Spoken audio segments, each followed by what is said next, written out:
Oke, menarik nih. Ini kan sistem katrol majemuk ya. Sistem katrol majemuk. Kalau di SMP mungkin kayak, coba kita analisis dengan cara SMP. Jadi ini kan ini ya, beratnya adalah 40 Newton. Seperti itu kan ya. Beratnya adalah 40 Newton. Kemudian kalau kita mau sistemnya itu diam, keseluruhannya itu diam, kita butuh berapa Newton gitu kan di sini. Kita butuh berapa? Berarti kan gampang aja kan. Jumlah tali di sini kan ada 2. Jadi 40 dibagi 2, yaitu berapa? 20 Newton, ya kan?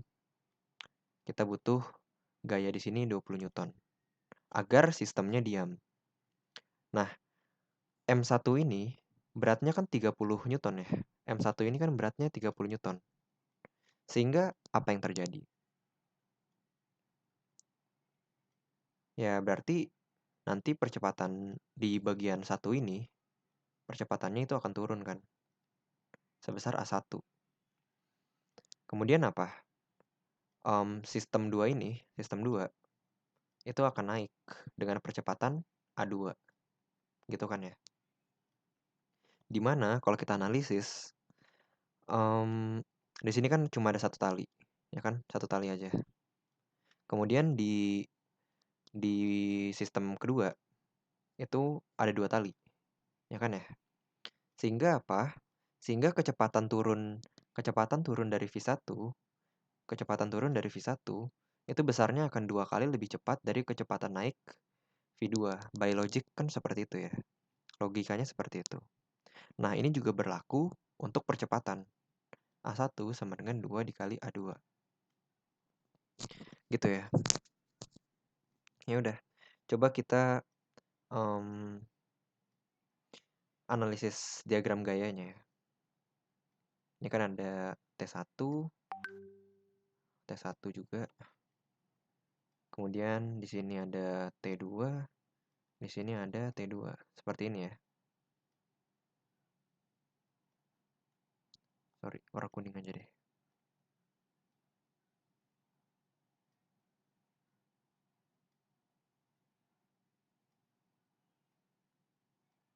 Seperti itu ya. Nah, untuk sekedar info aja nih. Jadi katrol tidak bermassa ini sebenarnya kayak memudahkan kita banget. Kenapa? Sebagai contoh kayak gini.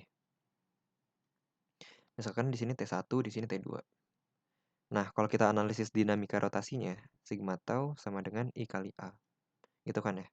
Dengan I-nya adalah setengah mr kuadrat alfa. Gitu kan ya. Dengan I-nya adalah setengah mr kuadrat. Kemudian dikalikan alfa. Nah, M di sini katanya tidak bermassa. Sehingga M-nya 0.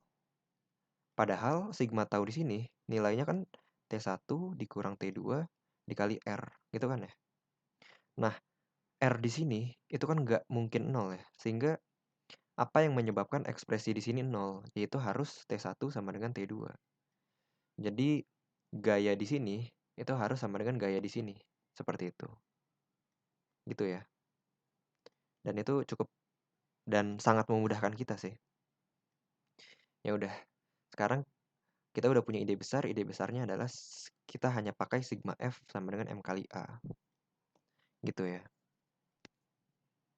Nah, kemudian apa? Kita coba analisis di sistem 1 dulu ya. Sigma F sama dengan M di sistem 1. Sigma F sama dengan M1 dikali A1. A1-nya ke bawah, sehingga gaya yang ke bawah yang positif 30 minus T1 sama dengan 3 dikali A1. Kemudian di sistem 2, sigma F sama dengan M2 dikali A2. Kita udah analisis dan percepatannya ke atas, sehingga yang ke atas yang positif. Jadi 2T2, di sini kan ada 2 gaya oleh T2 ya. Kayak gini, set ke sini ada T2, di sini ada T2. Gitu kan ya.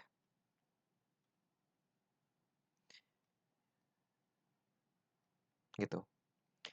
Dikurang 40 sama dengan 4 dikali A2. Gitu kan ya. Nah, kemudian Seperti yang udah kita analisis nih, karena katrolnya tidak bermassa, coba kita tengok di sini. T1 haruslah sama dengan T2, ya nggak? Kita punya T1 sama dengan T2 dari sini, ya kan? Ya udah, jadinya gimana nih? Bisa kita selesain ya harusnya. T1 kan nilainya 30 minus 3A1. Kita substitusi aja ke sini dengan T1 sama dengan T2, sehingga 60 minus 6A2 minus 40, A1 ya, sorry. A1 minus 40 sama dengan 4A2. Kemudian apa? A1-nya kita substitusi ya. A1-nya kita substitusi menjadi 2A2, seperti yang ada di sini. Jadinya 60 minus 40 sama dengan 12 tambah 4, 16A2. Nanti kita punya A2-nya adalah 20 per 16, yaitu 1,25 meter per second kuadrat ya. Ya udah, berarti oh, M2-nya naik M2-nya naik 1,25 meter per second kuadrat dan A1-nya turun dengan percepatan 2,5 ya. A1 sama dengan 2,5 meter per second kuadrat. Udah, selesai ya. Naik turunnya kan tadi udah digambar.